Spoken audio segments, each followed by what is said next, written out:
Grace Joy dari kelas 12.2 absen 14. Saya akan menyampaikan renungan untuk praktik agama. Sebelum kita memulai, mari kita buka di dalam doa. Terima kasih Tuhan Yesus buat semua kebaikan-Mu, buat semua penyertaan perlindungan-Mu buat hidup kami. Kalau kami mau mendengarkan firman-Mu, kami memuji nama-Mu, biar kiranya Tuhan menjagai, menyertai, biar apa yang kami lakukan seturut dengan kehendak-Mu, dan Tuhan Yesus saja yang melancarkan semuanya. Kami serahkan semuanya di dalam nama-Mu, di dalam nama Tuhan Yesus. Haleluya, amin.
Sebelum kita mendengarkan firman Tuhan, mari kita sama-sama bersatu di dalam doa.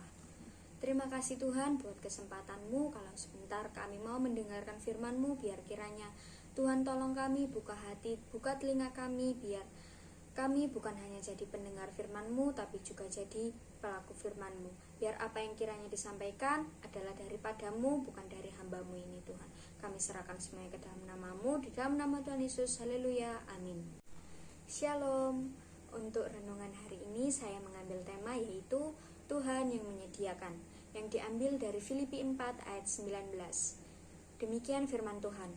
Allahku akan memenuhi segala keperluanmu menurut kekayaan dan kemuliaannya dalam Kristus Yesus. Amin. Salah satu cerita yang sangat tidak asing lagi di telinga kita yaitu tentang perjalanan bangsa Israel keluar dari tanah Mesir. Banyak sekali hal yang sudah Tuhan lakukan untuk menolong dan menyertai bangsa Israel, sekalipun mereka masih sering bersungut-sungut. Yang pertama, ketika bangsa Israel sampai di suatu tempat bernama Marah, dalam keadaan yang sangat haus karena sudah sekian lama berjalan di padang gurun, dan mereka ingin minum air setibanya di sana. Namun, mereka tidak dapat meminum air di sana karena air di sana rasanya pahit. Mereka pun bersungut-sungut kepada Tuhan, tetapi Tuhan tidak tinggal diam. Tuhan menunjukkan kepada Musa sepotong kayu, dan Musa melemparkannya ke dalam air, dan air itu menjadi manis, sehingga bangsa Israel dapat meminum air tersebut. Yang kedua, ketika bangsa Israel kelaparan, Tuhan memberikan mana yang dibawa oleh burung puyuh setiap pagi untuk bangsa Israel. Dan masih banyak lagi penyertaan yang Tuhan beri bagi bangsa Israel hingga mereka sampai ke tanah perjanjian. Dari perjalanan bangsa Israel, kita dapat melihat penyediaan dan penyertaan Tuhan bagi mereka. Demikian pula dengan hidup kita. Tidak akan sekalipun Tuhan meninggalkan kita di masa-masa sulit kita.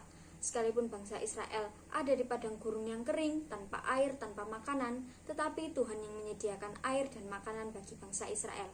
Bahkan Tuhan juga menyertai dan melindungi mereka dari panas teriknya padang gurun melalui tiang awan dan dari dinginnya malam melalui tiang api. Apapun yang sedang kita alami, kesusahan, kekurangan, kesedihan, dan permasalahan apapun yang terjadi di hidup kita, ada penyertaan dan pemeliharaan Tuhan untuk hidup kita. Di masa kekurangan, Tuhan yang akan mencukupkan segala keperluan kita. Berkat-Nya akan berlimpah-limpah memenuhi kehidupan kita melalui cara-caranya yang ajaib. Dalam Filipi 4 ayat 19 ini, Paulus mengucapkan rasa syukurnya atas bantuan dari jemaat di Filipi.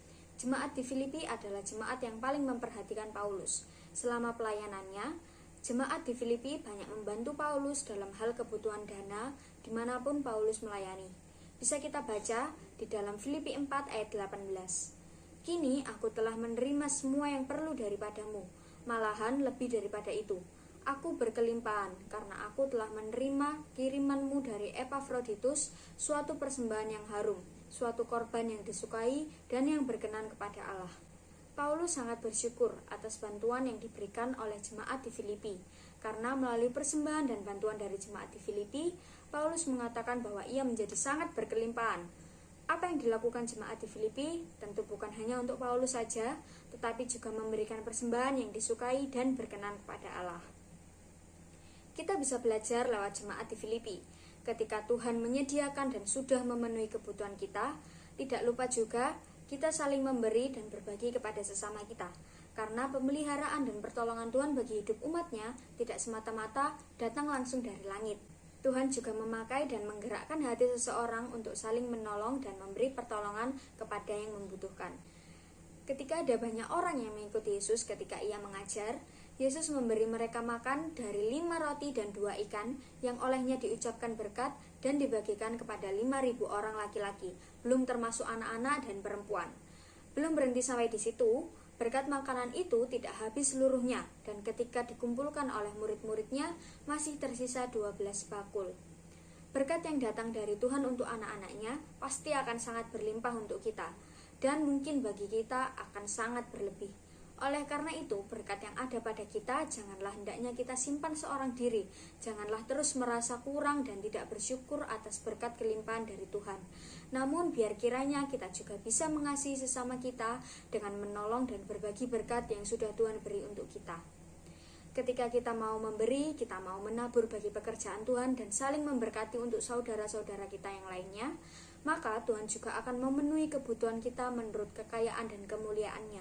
Sehingga tak hanya memberikan pemeliharaan dan pertolongan untuk memenuhi kebutuhan bagi pribadi kita sendiri, namun Tuhan juga akan memenuhi kita dengan berkat yang berlimpah-limpah agar kita juga bisa saling memberkati dan berbagi untuk sesama kita yang kekurangan. Melalui renungan ini, Tuhan mau mengingatkan kita untuk tidak perlu khawatir akan kehidupan kita, karena Tuhan yang akan memelihara dan memenuhi segala kebutuhan kita, sehingga kita tidak akan pernah kekurangan. Pemeliharaan Tuhan ada untuk kita bukan hanya untuk pribadi kita sendiri saja, namun juga untuk memelihara orang-orang di sekitar kita melalui kita yang dipakai oleh Tuhan untuk memberkati mereka dengan menolong dan saling berbagi kepada mereka yang membutuhkan. Tuhan akan memenuhi dan memelihara kita menurut standarnya, yaitu melalui kekayaannya dan kemuliaannya yang pasti akan sangat berlimpah-limpah untuk kita.